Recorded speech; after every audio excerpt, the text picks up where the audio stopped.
महर्षि पाणिनीले विकास गरेको संस्कृत भाषा आज बेलायतको युनिभर्सिटीले अध्ययनको विषय बनाइरहँदा अनि हामी भने हामीसँग भएको हिरा गुमाएर अरूको फलाम खोज्दै हिँडेका छौं।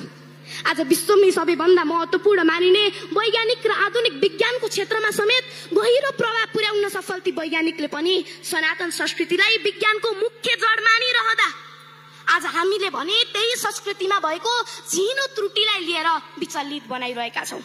म दृष्टान्त देखाउन चाहन्छु सभाध्यक्ष महोदय।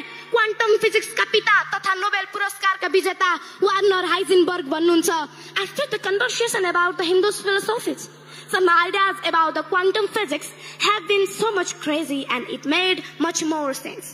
यही कुराबाट प्रश्न हुन सकिन्छ कि क्वान्टम फिजिक्सका निकै दुःख र जटिल कुरा पनि सनातन संस्कृतिमा आधारित ती सिद्धान्तहरू सुन्दा सहज भएको अनुभूति हुन्छ। एटोमिक बमका पिता रोबर्ट हैम्बर भन्नुहुन्छ, A Bhagavad Gita is the most beautiful philosophical song, asserting to the all-known tongue. पहिलेका वैज्ञानिकहरूले पनि भागवत गीता पढ्ने गर्थे, त्यही भागवत गीताबाट ज्ञान आर्जन गर्ने गर्थे अनि त्यही ज्ञानलाई वैज्ञानिक अन्वेषणसँग जोड्ने गर्थे।